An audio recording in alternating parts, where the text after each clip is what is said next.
dia, bom dia, bom dia, bom dia, bom dia. Vou tentar não falar. Nosso cenário, que coisa maravilhosa. Olha que lindo nosso cenário. Não é maravilhosa? É, né? Também amo. Fiz especialmente para vocês, mas ainda não é tudo. Estou arrumando ainda coisas e vai ficar melhor do que está. Vamos começar mais uma vez com o nosso quadro gostosíssimo, Lendo com a Bruxa, o nosso clássico A Dança Cósmica das Feiticeiras. Estamos no finalzinho do capítulo 2, certo? Então, falta só um pedacinho da página 45 e mais metade da página 46, e então já vamos para o capítulo 3, ok? Eu vou só recapitular rapidamente o que falamos na última live. Então ela estava falando sobre a questão da Inquisição, ela estava falando da tradição das fadas, e daí ela começou aqui, né? A tradição das fadas, né, os ensinamentos orais afirmam que em tempos primitivos o rei ou sacerdote sagrado mantinha seu ofício por 9 anos, após era submetido a um ritual de morte simulada. Então aqui ela está falando daquela tradição antiga de que quando você tinha um rei, e esse rei ele precisava passar o trono, ele tinha que morrer, né? Então ele passava o mandato dele, mas nas tradições antigas, e ela fala aqui na tradição das fadas, mas nas tradições antigas como um todo era assim, né? Isso ficou conhecido, inclusive no mundo antigo, bastante, sucessão de deuses, sucessão de reis, era assim que acontecia. Então, quem quiser assistir os outros capítulos, tá aí no feed. Então, a gente vai ler esse finalzinho do capítulo 2, e já vamos para o capítulo 3. O último parágrafo que eu li foi: a realeza não era originalmente uma oportunidade para matanças no mercado de bronze ou colecionar escravos. Era uma identificação mística e ritual com as forças essenciais da morte e da vida. E aqui ela está falando, está relembrando desta questão da sucessão pela morte, ok? Então o próximo parágrafo é: mulheres nunca foram sacrificadas em feitiçaria. Calma, a gente vamos terminar direito este parágrafo para poder defender ela, vamos? Mulheres nunca foram sacrificadas em feitiçaria. As mulheres vertiam o seu próprio sangue mensalmente e arriscavam a morte a serviço da força vital a cada gravidez e parto. Por esta razão, seus corpos eram considerados sagrados e mantidos inviolados. Ah, entendi o que ela quis dizer. Ela não está querendo dizer aqui que as mulheres não eram sacrificadas em prol de alguma coisa. Elas não eram sacrificadas dentro daquele próprio séquito de práticas. No caso, a feitiçaria. Né? Como acontecia no caso da sucessão dos reis. Então, a sucessão dos reis, os reis geralmente eles tinham essa posição de espiritual também. Ele era o líder espiritual, ele não era só o rei, né? Então, quando se sacrificava um rei, estava ali sacrificando o Deus Sol. Se a gente for entrar naquela mitologia, né, naquela historinha de amor dos deuses, a gente vai estar sacrificando o próprio Sol, certo? E a deusa, então, como a gente já falou em outras lives, a deusa ela não morre na bruxaria, porque ela é a lua, ela não é o Sol. Então, aqui ela está falando que a deusa não participa desse ato cerimonial para marcar a vida, morte e vida, porque nós e a deusa já possuímos a menstruação, que já é ali um símbolo para a vida, morte e vida, fora a gravidez e o parto, que também são outros ciclos de vida, morte e vida, né?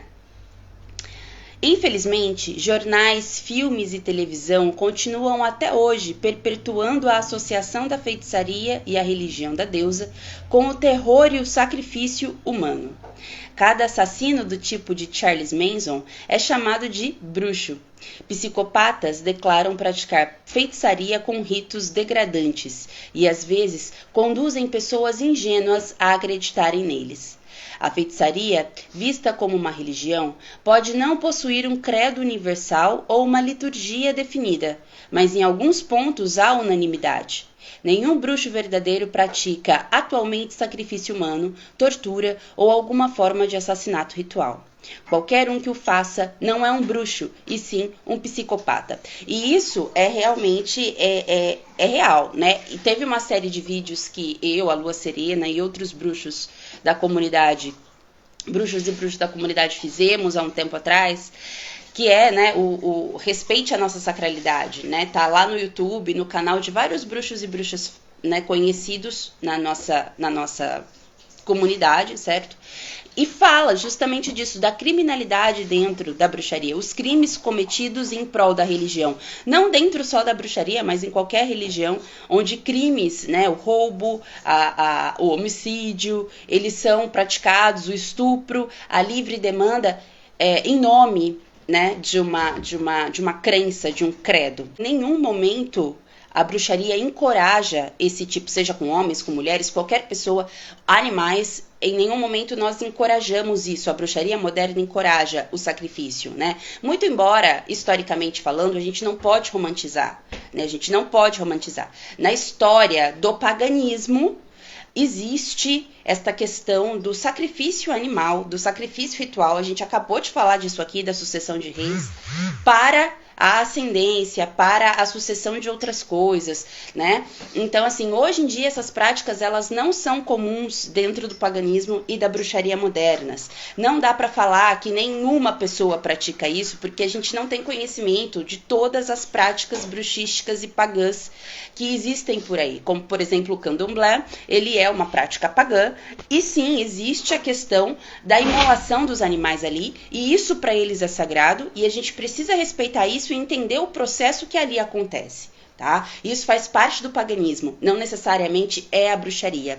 E não é porque isso em algumas sendas é permitido, em algumas sendas ainda é praticado, que isso deve ser passar a mão na cabeça de assassinos, passar a mão na cabeça de estupradores, passar a mão na cabeça das pessoas que infringem a lei e infringem a vida de ontem, em nome de um sagrado, em nome de uma deusa, de um deus. E aqui ela tá falando, qualquer um que faça isso não é um bruxo, e sim um psicopata. A visão de mundo da feitiçaria é, sobretudo, lê-se bruxaria. Lembra que a gente fez esse combinado? Toda vez que a gente lê a palavra feitiçaria, vamos ler bruxaria, né? Porque feitiçaria denota uma coisa muito específica, simplesmente de atos mágicos, que a bruxaria vai muito além disso, né? Então, a visão da bruxaria é, sobretudo, aquela que valoriza a vida. O cosmos é um campo de forças polarizadas no constante e rotativo processo de criação e dissolução de pura energia. A polaridade, a qual denominamos de Deus e Deus, ou cria o ciclo que sustenta os movimentos das estrelas e a mudança das estações, ou seja, o ciclo de morte e vida, renascimento, né? A harmonia do mundo natural e a evolução em nossas vidas humanas. Percebemos a inter-relação dessas forças de duas maneiras básicas: o modo holístico e o modo intuitivo da luz das estrelas do hemisfério direito e do inconsciente, e o modo linear, analítico e consciente do hemisfério esquerdo. E aqui a gente já volta um pouquinho lá na nossa primeira live deste capítulo, tá aí no feed da Caixa da Bruxa. A gente volta um pouquinho lá, porque vocês lembram, quem acompanhou, que na realidade ela estava explicando a divisão, né, do nosso cérebro, como isso acontece, a divisão dos nossos hemisférios, o hemisfério direito totalmente intuitivo, ligado ao lado esquerdo do corpo, e o hemisfério esquerdo totalmente analítico, ligado ao nosso lado direito do corpo, né? Então aqui ela volta um pouquinho, que ela está falando que existem duas maneiras básicas da gente enxergar as forças naturais, que a gente denomina de Deus e deusa, e aqui ela coloca então um respaldo psicológico e científico, que eu acho muito bacana e muito necessário da gente sempre colocar, que é então a questão a gente consegue ver essas duas forças dessas duas maneiras distintas, porque o nosso cérebro, ele é dividido dessas duas maneiras, né? Ele é uma metade mais analítico, mais racional, e a outra metade é o que acessa a luz das estrelas, que ela gosta de falar, que é a intuição, que é a visão desperta, e é aquele inconsciente, enquanto o hemisfério esquerdo é o consciente. A comunicação entre o consciente e o inconsciente, entre o self discursivo, racional, e o self mais jovem, né, a nossa criança interior, nosso self intuitivo, e deste último, o self profundo, que é o nosso eu, Deus, o espírito, depende de uma abertura em relação a ambas as maneiras de percepção, ou seja, nem muito céu, nem muito a terra, certo? Nem muita razão, nem muita intuição, nem muita emoção. Conceitos verbais devem ser trazidos em símbolos e imagens. Imagens inconscientes devem ser trazidas para a luz da consciência, quando a gente, né, é o que acontece quando a gente interpreta um sonho, uma meditação.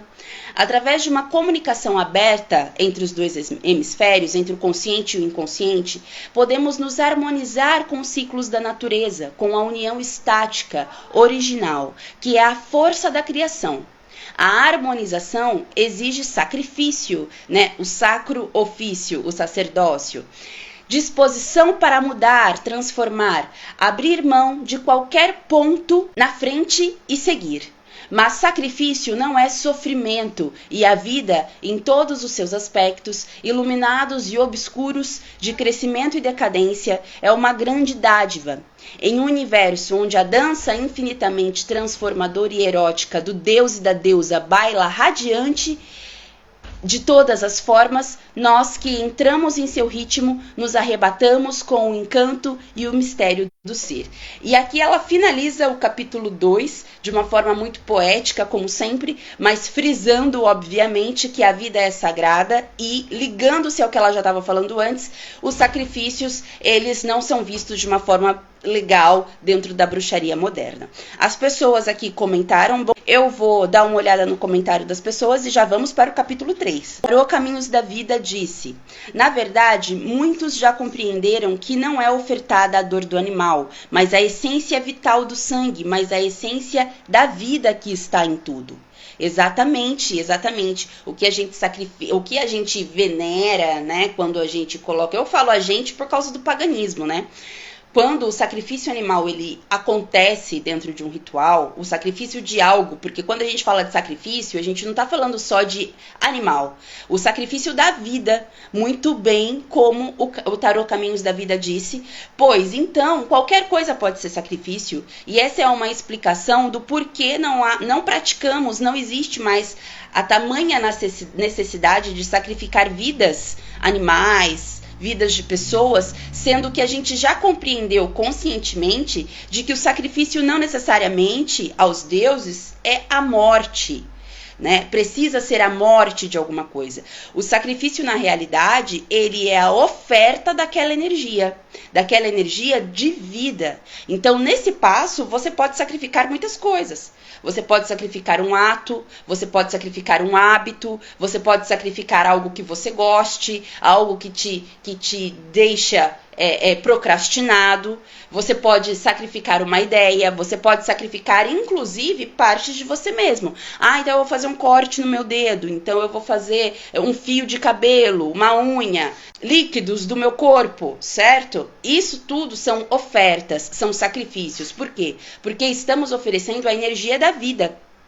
Não necessariamente a gente precisa matar um animal para isso. A gente pode oferecer simplesmente a energia da vida, ok? E a energia da vida, ela vem de várias fontes, não necessariamente da morte de alguma coisa. Não pratico, nunca pratiquei sacrifício animal na minha prática, não conheço bruxos que praticam desta maneira, mas conhecemos paganismos que praticam desta maneira, né? E nós temos então que compreender, entender e respeitar. Claro que não devemos ser coniventes com práticas que exageram, que extrapolam, que saem dos limites do aceitável, como ela, Starhawk mesmo diz aqui, não é para beirar a psicopatia, obviamente, nem com pessoas, nem com animais, e quando a gente vê alguma coisa que saia fora daquilo que é dito aceitável, nós precisamos intervir e nos posicionar, porque é uma vida ali, né? Mas dentro dos parâmetros religiosos aceitáveis, nós temos que sempre entender a prática do outro. Eu não pratico dessa forma. Foi como ela falou, inclusive, das mulheres, né? As mulheres não eram sacrificadas em bruxaria. Por quê? Porque elas já tinham um sacrifício mensal. Elas já tinham ali todo o trabalho do parto, o trabalho da gravidez. E antes do trabalho da gravidez e do parto, já existia a questão da menstruação, onde a mulher, todo mês, ela verte um pouco de seu sangue. E o que é o sangue da menstruação? Por que, então, o sangue da menstruação é tão sagrado? Porque é através do sangue da menstruação que a mulher pode gerar uma outra vida, né? Então, o sangue, ele é sagrado porque ele é a essência da vida que é gerada posteriormente naquele útero. Então, o próprio sangue menstrual, ele pode ser um sacrifício para os deuses, uma oferenda para os deuses. Vamos para o capítulo 3. Agora, vamos falar sobre o Coven entre mundos. Então, como a gente já está acostumada, a gente sabe que no começo dos capítulos ela sempre coloca um mito, né, para a gente analisar, conhecer. Que foi muito legal nessa edição de 89 ela ter colocado os mitos em cada capítulo, porque nessa época a gente nem conhecia, gente, nenhum mito que se relacionasse à bruxaria. E esses mitos, para mim, pelo menos, foram uma das primeiras fontes que apresentaram mitos da criação, mito dos deuses, mitos que explicassem perguntas perguntas totalmente filosóficas da humanidade, que a gente sempre tem contato em outras religiões, mas na bruxaria a gente demora um pouco para encontrar esse conteúdo. Então, quando eu encontrei esse livro e li ele, os mitos que tinha nele foi de suma importância para a minha experiência, né? E aqui, então, ela começa com o mito chamado Lua Nova, e eu acho que não é nem um mito, eu acho que na realidade aqui é uma descrição de algum ritual da tradição dela, que é a tradição das fadas. Então, vamos ler. Encontramo-nos esta noite em frente à loja alugada. Durante longo tempo, simplesmente conversamos a respeito de nossos temores e dúvidas sobre magia e nós mesmos. Que isto não é verdade, que isto é de verdade, que isto vai parar, que é uma viagem do ego, que somos malucos, que o que realmente queremos é o poder, que perderemos nosso senso de humor e nos tornaremos arrogantes a esse respeito, que não seremos capazes de levar isso a sério, que isso não dará certo, que dará certo, ou seja, vários questionamentos deles. A certa altura, demos-nos as mãos e começamos a respirar juntos. Repentinamente, percebemos que um círculo havia sido organizado. Passamos o óleo para todos, o óleo mágico, a fim de sairmos ungidos e nos beijamos. Alguém começou a cantarolar baixinho e Pat, né, uma pessoa chamada Pat, começou a batucar levemente um ritmo no tambor. E estávamos todos cantando, entrelaçando vozes e melodias, como se as palavras diferentes chegassem através de cada um de nós. Então, cada um começou a falar uma palavra ali no círculo deles, né? E eles começaram a falar, então, essas palavras. Ísis, Astarteia, Ishtar, luz e escuridão, lua crescente, derrame sua luz e brilho sobre nós. Brilhe, brilhe, brilhe, brilhe. E através e por trás delas, Beth gemia com seu instrumento e ele soava como uma canção árabe ou como o lamento de um saxofonista de jazz, mas nós sorríamos com a graça de tudo. Simultaneamente, ficamos todos em silêncio. Então dividimos frutas, rimos e falamos a respeito de humor. Estávamos tentando pensar em um nome para a assembleia, o Coven, e alguém sugeriu compost, adubo, fertilizante. Era perfeito, da terra, orgânico e nutritivo, e desestimulante em relação à arrogância. A partir de agora, somos o Coven de compost. O ritual funcionou. Seja o que for que a magia traga, ela não afasta a capacidade de rirmos de nós mesmos. E os temores diminuem cada vez mais. Daí aqui está escrito, do meu livro das sombras, diário onde a feiticeira anota todas as suas atividades. Gente, que relato bonito, né? Ela estava relatando como foi um ritual de questionamento sobre si mesmo, sobre os participantes e sobre a magia dentro do coven dela. E então foi a partir desses questionamentos que o nome do coven, da assembleia que ela fala, veio. E para derrubar a chance egóica de ser arrogante, eles colocaram um nome que não tem como ser arrogante, que significa adubo, fertilizante da terra, né? E neste ponto eu lembrei muito do coven que eu faço parte, que é o coven Semente Ancestral, que é justamente por causa da terra, da natureza e das sementes, e enfim, de tudo, né?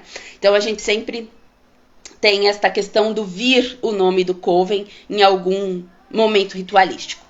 Então, este ritual foi do livro das sombras dela, que ela colocou aqui no livro, então a gente vai começar a ler efetivamente este capítulo. O coven é um grupo de apoio da bruxa, um grupo que desperta a consciência, um centro de estudos psíquicos, um programa de treinamento de sacerdotes, escola de mistérios, o substituto de um clã e uma congregação religiosa. Todos em uma só instância. Num coven forte. Ou o que? Peraí, gente, não tô entendendo essa palavra. Olhame. Eu acho que é isso. Olhame é, por tradição, mais forte do que a família. Peraí que eu já explico, tá? A partilha espiritual, emocional e imaginativa. Perfeito amor e perfeita confiança são as metas. Bem, gente, aqui ela tá falando então do que é um coven, e é exatamente isso aqui. Eu faço parte do coven Semente Ancestral, onde o sacerdote é o elfo lunar e a sacerdotisa Lua Serena.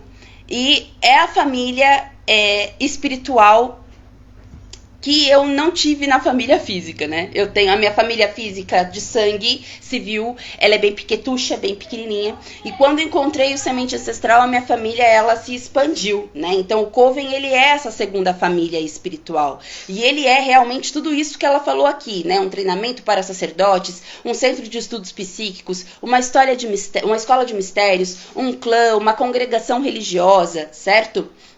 E a máxima do coven, do clã, é perfeito amor e perfeita confiança entre todos esses envolvidos. E daí já entra um questionamento muito importante, né?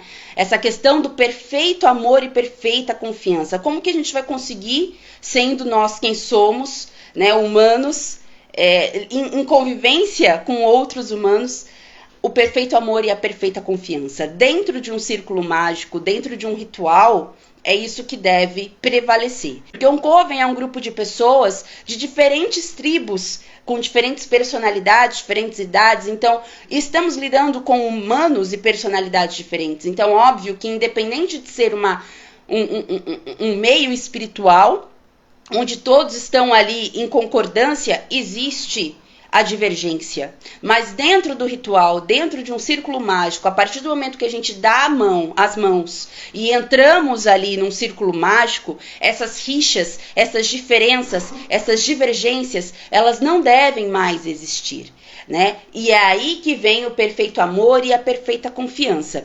Isso é algo orgânico que a gente constrói, né? Não é algo que em qualquer grupo existe, independente desse grupo ser chamado de clã, de coven ou não. E não é algo que a gente vai conseguir logo de cara, é algo que é construído dentro daquela instituição espiritual. E o coven, então, ele vai crescendo, tanto em pessoas quanto em estudos e evolução, até ele se tornar, então, a tradição, né? Então, quando um coven vira uma tradição, é quando o primeiro iniciado já tem os seus iniciados e assim por diante. Por isso que é uma família, porque vai se criando uma linhagem ali, uma linhagem ancestral, ok? Do filho do primeiro sacerdote, que é o neto, entendem? Vai indo. A estrutura de um coven torna a organização da bruxaria muito diferente da maioria das outras religiões. A arte não está alicerçada sobre grandes e heterogêneas massas que se conhecem somente superficialmente. Nem tampouco baseia-se em gurus individuais com seus devotos e discípulos. Não existe uma autoridade hierárquica, nenhum Dalai Lama, nenhum Papa. A estrutura da bruxaria é celular, baseada em pequenos círculos cujos membros compartilham profunda mútua confiança entre si e a arte. Isso é muito, muito verdade, né, gente? Eu acho que aqui até dispensa grandes explicações. Já dizia Gardner no seu livro A Bruxaria Hoje que a bruxaria não é uma religião de massas, né? Não temos aí um Messias, não temos tampouco um livro sagrado. Tudo é muito realmente celular, de grupos em grupos, isso quando não é individual. A feitiçaria tem a tendência a atrair pessoas que, por sua natureza, não gostam de se unir a grupos. A estrutura do coven torna possível que individualistas fanáticos experimentem profunda sensação de comunidade sem que percam a sua independência de espírito. Aqui, gente, eu quero colocar algumas coisinhas, tá? A gente não terminou o parágrafo ainda, mas essa primeira frase, a bruxaria tem a tendência a atrair pessoas que por sua natureza não gostam de se unir a grupos, me chamou a atenção e eu quero falar um pouquinho disso. Isso não é um padrão, né? E não deve ser um padrão. Como eu falei, a bruxaria ela te dá liberdade, a gente já sabe, de praticar em covens e de praticar individualmente. Não é uma religião de massas, não. A gente nunca vai ter uma igreja, a gente nunca vai ter algo estatal reconhecido como bruxaria. Quer dizer, a gente nunca, até o momento presente, né? Até o que eu já vivi, a gente nunca. Mas não sei, né? Quem sabe os novos bruxes que estão chegando consigam, né, globalizar a bruxaria. O que eu acho que é algo muito difícil, porque desde os nossos primórdios nós não somos uma religião de massas, né? Mas por quê? Não é porque a gente não gosta de pessoas, é porque a nossa forma de religio, é porque os nossos conhecimentos, desde os primórdios, eles nunca foram algo que era divulgado aos quatro ventos, né? Ah, vem aqui você, vamos aprender, né? Ninguém vai na sua porta lá de manhã bater e falar, você quer conhecer o que eu faço? Vem aqui conhecer, vamos lá pro meu coven, te apresento pra minha família espiritual, te apresento pra minha sacerdotisa, ela vai fazer um milagre na sua vida. A bruxaria não é assim, né? A bruxaria não é assim, o paganismo não é assim. Nenhum paganismo age dessa maneira, né? Então, nós não procuramos devotos. Então, as pessoas, geralmente, é que acham... Então, assim, como as pessoas chegam na bruxaria? As pessoas, elas sentem o chamado. Elas sentem que são diferentes. Então, essas pessoas, elas procuram algo diferente. Então, o que acontece? No coven, elas vão achar uma família. Elas vão achar alguém com quem elas possam celebrar juntos. E não necessariamente essas pessoas elas querem viver sozinhas, né? Esse é o meu exemplo. Eu passei muitos anos da minha vida mágica estudando sozinha. E eu só estudava porque eu não conhecia ninguém. E eu não sabia fazer aquilo sozinha. Então eu ficava, ai meu Deus, né? E agora? Ai minha deusa, o que eu faço? Não sei o que eu faço. Eu preciso de outras pessoas. Então eu sentia a necessidade de ter outras pessoas, né? E eu procurei outras pessoas. Achei? Não achei, né? Com o tempo certo do caminho percorrido, traz, né, para nós o mestre. Então tem aquele velho jargão. Quando o discípulo está preparado, o mestre vem. Mas quando o mestre está preparado, o discípulo também aparece, né? O contrário também é válido.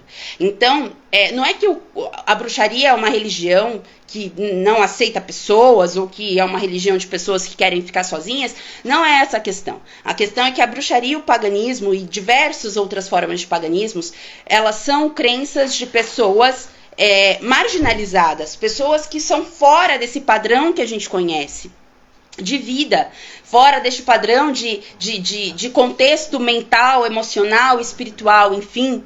Então elas acabam procurando a prática sozinhas e logo depois elas encontram pessoas e essas pessoas em seus pequenos grupos vão crescendo dentro daquele grupo pequeno, né? Nunca teremos grandes instituições, nunca teremos. Então assim, você ter a necessidade de ter outras pessoas não é errado. Só que também não vai ser fácil você achar outras pessoas, como é fácil, por exemplo, você achar uma igreja para se unir, né? Não é uma crítica, eu só estou falando que não é fácil, certo? Não é fácil como achar uma igreja para que você siga, para que você, enfim, pratique aquele tipo de religião, ok? O segredo é o seu tamanho reduzido. Um coven, tradicionalmente, nunca abriga mais do que 13 membros. Em um grupo tão pequeno, a presença ou ausência de uma pessoa afeta o restante. O grupo torna-se vário pelas predileções, aversões, crenças e gostos de cada indivíduo. E aqui é real, né? Uma pessoa que falte num grupo afeta o restante do grupo, certo? Mas também, dentro de um coven, a gente tem que entender que nem sempre todos poderão estar. Mas lembrem-se sempre que um coven é um treinamento espiritual, um lugar onde você vai receber treinamento. Então, não é para você faltar aos rituais, é para você ir aos rituais, certo? E essa questão de, um coven tem um número reduzido de pessoas, só 13 pessoas... Isso é uma coisa bem Wicca, tá, gente? Lembre-se sempre que Starhawk, ela é Wicca, ela é Wiccana. A tradição dela é baseada na Wicca gardneriana. Dentro do paganismo como um todo, da bruxaria moderna, nesse guarda-chuva enorme que é a bruxaria moderna, essa questão restrita de 13 membros é uma questão que não é muito levada em conta, né? Porque, por exemplo, se você não segue a Wicca, você não tem a necessidade de seguir essa regra de 13 membros somente. Mas por que 13? Por quê? Porque, na realidade, 13 membros é o número de lunações que a gente tem num ano. 13 é um número mágico dentro do paganismo como um todo. Por quê? Porque são todas as lunações de um ano, certo? Então, acredita-se na Wicca que 13 é o número ideal para um coven. Só que a gente vai muito além do que isso, né, gente? Por exemplo, no coven Semente Ancestral, nós temos quase 30 pessoas. 30 membros, então isso não deixa de ser coven, entende? Isso não faz diferença nenhuma. Aquele coven, ele precisa ter o número que aquele sacerdote e aquela sacerdotisa consigam dividir essas pessoas, as tarefas, fazer com que o ritual seja funcional, com que aquele treinamento seja funcional, certo? O número 13, ele é uma convenção que nem sempre as pessoas seguem, porque não precisa necessariamente seguir, porque isso é Wicca. Ao mesmo tempo, o coven torna-se uma entidade em si mesma, com personalidade própria, sim, até mesmo por questões de energia, né? A gente vai... Alguém já ouviu falar em forma pensamento? Para que a gente possa explicar essa frase dela, a gente precisa falar de forma pensamento. Coisa que eu não vou me estender muito aqui, tá? Mas assim, imagine assim, ó. Se sozinho... Na prática da bruxaria, se sozinho a gente já consegue fazer as coisas, imagine em grupo. Aquela energia, ela se torna mais forte, ela se torna mais consistente e ela maior, então ela pode atingir aí um campo maior de atuação.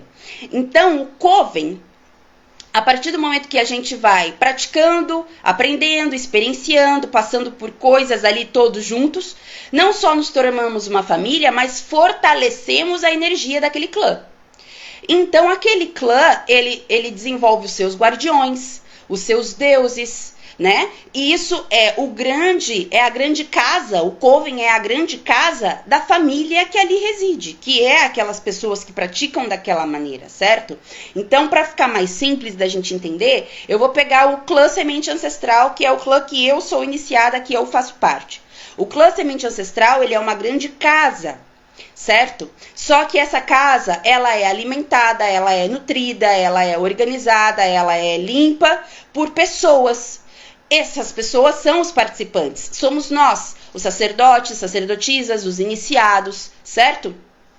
Toda a energia que é nutrida ali, pelos rituais que a gente faz, por tudo que a gente passa ali, cria-se uma vida para esse clã, para essa casa, para esse coven.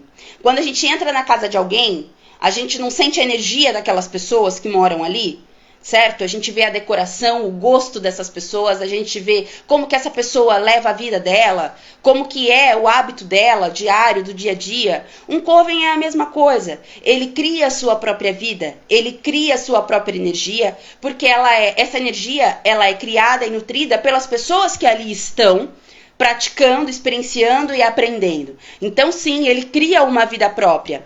E dentro de uma visão espiritualista e mágica, então, nós podemos dizer que esse coven, todo coven, desenvolve os seus guardiões, os seus deuses regentes, que é onde toda a liturgia, toda a prática ritualística vai ser pautada dentro daquela instituição religiosa, ok? Ele gera uma forma de hate. Hate é a energia elemental do corpo. Também é chamada de corpo etéreo e corpo vital, pois através dela recebemos a vitalidade, energia emocional e física. Então aqui ela está querendo dizer que o Coven, ele tem esse tipo de energia, que é a energia vital, a energia que anima o nosso corpo, essa energia primordial, né? Uma espiral de energia que existe acima e além de seus membros. Era isso que eu estava falando, explicando para vocês, né? O que a gente cria dentro de um Coven. Há uma qualidade sinérgica que envolve um Coven forte. É mais do que a soma das partes. É um poço de energia onde seus membros podem saciar a sua sede. E é interessante ela falar que há uma qualidade sinérgica, porque realmente há, né? Quando vai chegando perto dos rituais, a gente vai sentindo a energia um do outro, dos participantes. Isso é muito interessante. Para tornar-se membro de um Coven, o bruxo deve ser iniciado. Calma, não é bem assim, calma. Deve submeter-se a um ritual de comprometimento, no qual os ensinamentos e segredos internos do grupo são revelados. Então, assim, isso depende de grupo para grupo, de Coven para Coven, ok? Para você começar um caminho espiritual, você não necessariamente precisa de um Coven. Se você já tem um caminho espiritual, você pode, então, procurar um Coven que se adeque, que se ligue, na verdade, àquilo que você já tem como prática na sua vida, certo? Você sempre tem que saber que o Coven, você vai ter regras, você vai ter ensinamentos, você vai ter tarefa, você vai ter obrigações e responsabilidades para com aquele Coven, para com os seus sacerdotes, para com os seus irmãos, né? Para com aquela prática. Você não necessariamente precisa ser iniciado. Então, a primeira coisa que você tem que fazer é você encontrar um Coven que se ligue àquela forma de relígio que você tem dentro de você. Encontrou? Você vai chegar e falar, olha, eu quero me iniciar por aqui. Então, você vai começar o seu treinamento mágico, por mais que você já tenha um treinamento mágico em outro Coven, ou por mais que você já tenha um treinamento mágico solitariamente, não importa. Você vai começar o seu treinamento mágico do zero, dentro daquela energia, dentro daquela egrégora, daquele Coven em específico. Ah, mas Pandora, já sou iniciada no Coven tralalá. Ok, você é iniciada no Coven de tralalá. No Coven Chururu, você ainda não é. Então, você precisa se iniciar do zero no Coven Chururu, ok? Então, você vai passar pela senda mágica que aquele Coven coloca para você. Você, então, vai passar pelos processos até chegar na iniciação. Então, para você entrar num Coven, você não precisa ser iniciado, como ela diz aqui. Você precisa estar em treinamento mágico ou estar disposto a ter este treinamento mágico dentro daqueles moldes daquele Coven. A partir, então, você vai começar a ser dedicado, vai começar a ser iniciado e depois o seu treinamento vai começar dentro daquele Coven, ok? Você pode ser iniciado dentro de um Coven, passar pelo ritual de iniciação dentro de um Coven. Não precisa ser iniciado para participar de um Coven. Os Covens, gente, eles começam com um grupo de estudos.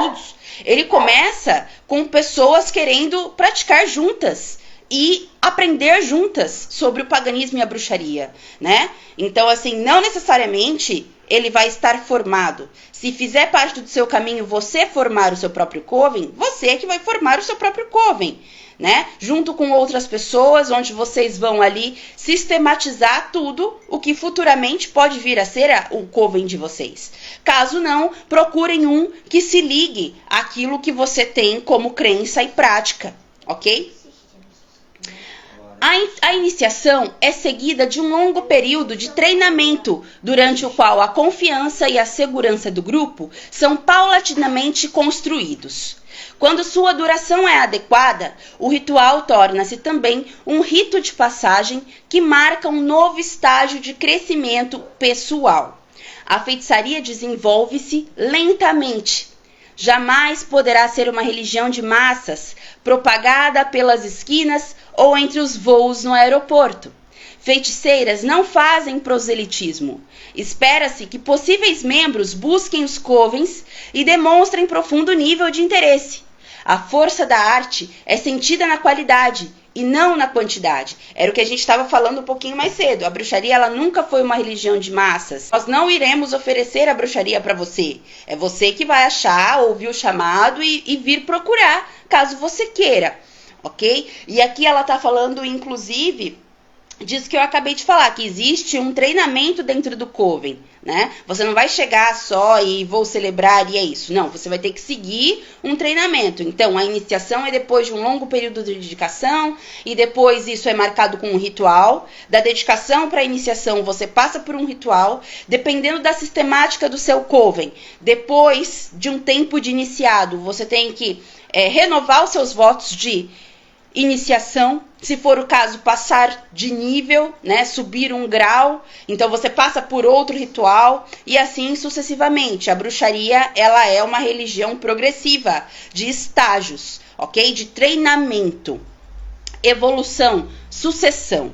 E uma coisa que ela disse aqui que é muito importante é: a força da arte é sentida na qualidade e não na quantidade. Então, não importa para nós termos 2 pessoas ou 2 bilhões de pessoas seguindo a bruxaria, não importa para nós. O que importa é a qualidade e não a quantidade. Por isso nós nunca vamos bater na casa de ninguém pedindo seguidores, ok? Porque isso não nos importa. A bruxaria, desde tempos primórdios, sempre foi algo praticado na noite, no mistério, na quietude, nas nossas casas, nas florestas. Então, não fazemos nenhuma questão de ter um grande público. Originalmente, os líderes, ou seja, sacerdotes e sacerdotisas de covens, eram professores e sacerdotes de uma grande população pagã e não iniciada. Eles constituíam os conselhos de dignatários dentro de cada clã, as mulheres e homens cuja sabedoria fê-los ir além da superfície dos ritos e buscar significados mais profundos. Nos grandes festivais solares, os sabás, eles conduziam os rituais, organizavam as reuniões e explicavam os significados das cerimônias. Cada coven possuía seu território próprio, que, por tradição, estendia-se por uma légua.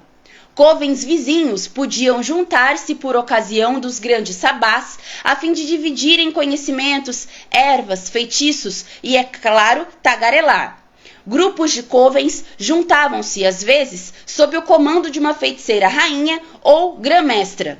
Em luas cheias, covens encontravam-se sozinhos para os esbás, quando estudavam os ensinamentos internos e praticavam magia. Aqui a gente tem muitos pontos para ressaltar, pessoal. Aqui a gente tem muitos pontos, muitos. Aqui ela tá falando, é muito bonito a gente ver assim, né, gente? É muito bonito se fosse assim de verdade. Porque cada clã possui o seu próprio território que se estende por uma légua e tem uma sacerdotisa rainha que junta os covens. Gente, isso só existe se realmente existe, nos clãs lá dos Estados Unidos. E talvez nem exista mais, mas pode ter existido na época de 50, 60, 70, 80, agora não mais. Porque essas pessoas que iniciaram esse tipo de coven já não existem mais. São os nossos ancestrais da arte, né? Starhawk, Doreen Valiente, Gardner, Buckland, Alex Sanders, né? Larry Cabot. Todas essas pessoas, elas tinham, né, essa prática desses covens do jeito que ela está descrevendo aqui. Lembrando que esse livro é de 1989. Então, muitas coisas ela fala da experiência dela como bruxa naquela época, ok? É muito bonito, é muito legal a gente ver dessa maneira. Mas hoje a gente tem que ver que no paganismo moderno, da bruxaria moderna, não é assim. Não funciona dessa maneira. Geralmente os covens não se encontram entre si, não existe uma rainha sacerdotisa que vai unir todos os covens, não existe isso, ok? Cada coven é um coven e, muito ao contrário do que às vezes é dito nos livros, os covens são muito distintos entre si, não com relação ao que acreditamos, né? Porque a bruxaria é uma só, um paganismo. A base do paganismo é uma só. Então você vai perceber que as bases das crenças e práticas são padronizadas, mas a forma como isso é vivido, a forma como isso é ensinado para os seus praticantes, vocês podem perceber que às vezes é muito distinto de um coven para coven, até porque tem covens que se focam bastante numa tradição específica. Então não tem como eu falar que um coven, por exemplo, do Rafael Noleto, né, que é o de Bruxaria Piaga, que é aqui do Brasil, que é a Vila Pagã, lá em Pernambuco, eu não posso falar que o coven dele é igual o meu coven de semente ancestral que eu faço parte, ou igual um coven helênico, certo? Que pratica com os gregos, ou um coven que é dos Vanen aqui do Brasil, certo? Não dá para falar que é a mesma coisa. Então, como que existe uma rainha sacerdotisa que vai unir todos os clãs? Isso não existe na bruxaria moderna, tá, gente? É muito bonito a gente falar isso. Essa crença e esse tipo de prática, ele vem, inclusive, das pessoas acreditarem que a bruxaria era uma coisa unificada lá na idade do Paleolítico, Neolítico, que é o que a gente falou no começo das lives desse quadro. Então, voltem aí as lives desse quadro, ou então estudem um pouco, voltem o capítulo do livro, que vocês vão ver que eu digo que, assim como Starhawk, Gerhard Gardner, Margaret Murray, que são grandes ícones bruxos da nossa época aí, eles têm essa crença de que a bruxaria e o paganismo, como a gente conhece hoje, foi conhecida desde os primórdios como uma instituição que depois passou por uma questão de praticar ali isoladamente para manter as crenças. Então, assim, isso é uma grande discussão. Tem gente que acredita que foi assim, tem gente que acredita que não. Os que acreditam que foram assim, como por exemplo Starhawk, ela então vem falar que os covens têm essa questão unificada, mas isso não existe. Tá? Isso não existe. É uma surrealidade aí, muito bacana de se acreditar, mas não é legal. Agora, que em luas cheias os covens, eles se juntam para celebrar os sabás entre si, os esbás entre si, isso sim é real. Geralmente nos esbás é praticado magia, ensinamentos, trocas, é uma coisa mais solta e de diversão do que os festivais solares, que são os sabás sazonais. Gente, falta 5 minutos para a gente finalizar nossa live somente. Vamos terminar este parágrafo, tá bom? Durante a época das fogueiras, os grandes festivais foram banidos ou cristianizados. A perseguição era mais intensamente direcionada contra membros de covens, encarados como os verdadeiros perpetuadores da religião. E aqui, no caso, ela fazendo uma menção à Inquisição, a gente pode falar que na realidade, essas práticas de perseguição inquisitorial, ela era assim direcionada para grupos, tá, gente? Para grupos, mas também para pessoas, principalmente mulheres, que moravam sozinhas, que não tinham o respaldo da igreja, um respaldo masculino como pai, marido, enfim, né? Então, isso é muito relativo, tá? Mais uma vez, ela tá se focando como se o coven viesse desde os primórdios. Então, assim, a gente não sabe, historicamente falando, não temos provas o suficiente para bater o martelo se existia mesmo um coven naquela época ou não. O sigilo mais absoluto tornou-se necessário. Qualquer membro de um coven poderia trair os demais e levá-los à tortura e à morte. Portanto, perfeito amor e perfeita confiança eram mais que palavras vazias. Os covens foram isolados uns dos outros, as tradições fragmentaram-se, os ensinamentos foram esquecidos. E aqui ela está explicando o porquê que existe o perfeito amor e a perfeita confiança, né? Hoje em dia, nós não temos que passar por isso, né? Nós não temos a ameaça, não mais, né? Eu espero que nesse governo de 2023 não teremos mais a ameaça de morrer porque não somos da igreja, ok? Mas, brincadeiras políticas à parte, é brincadeira, mas é verdade, né? Mas, assim, hoje em dia, na bruxaria moderna, nós não temos a preocupação de morrer porque somos bruxos. Então, o perfeito amor e a perfeita confiança, eles abarcam isso pela questão tradicional e histórica. Então, quando a gente fala perfeito amor e perfeita confiança, a gente precisa lembrar dos nossos ancestrais que precisavam reivindicar isto como um pedido desesperado de vida, de me deixe viver. Então, temos o perfeito amor e a perfeita confiança. Não abra o seu bico para o que nós fazemos no clã, não abra o seu bico para ninguém sobre o que nós fazemos na floresta em dia de lua cheia, porque isso pode causar uma acusação e uma morte, ok? Então, hoje em dia não precisamos disso, mas precisamos lembrar que os nossos ancestrais, né, passaram por essa situação. Mas hoje em dia o perfeito amor e a perfeita confiança, ela pega a questão do sigilo pelos mistérios, tá? Então, assim, aqueles que passam antes pelos mistérios, eles precisam guardar e zelar esses mistérios para os próximos que virão, né? Então, é necessário o sigilo para que a tradição mistérica se mantenha, ok? Vamos ler o último parágrafo e vamos finalizar. Presentemente, há um crescente esforço em toda a arte para restabelecer a comunicação entre os covens e dividir conhecimentos. Hoje em dia, né, gente, isso é difícil porque tem coven até que briga entre si, então é bem difícil, né? Mas muitos bruxos ainda não podem se dar ao luxo de saírem do armário. O reconhecimento público pode significar a perda de seus empregos e meios de ganhar a vida. Feiticeiros conhecidos são alvos fáceis para malucos violentos. Então, assim, graças aos deuses, hoje nós podemos ter canal no YouTube falando sobre bruxaria. Então, se Starhawk fosse viva hoje em dia, ela ia falar, nossa, que bom. Ou não, né? Que bom ou não que chegamos a esse ponto. Na verdade, que bom que podemos falar sobre a nossa crença sem morrer. Né? E aqui ela exemplifica. Um casal do sul da Califórnia teve a sua casa bombardeada após ter participado de um programa de entrevistas na televisão.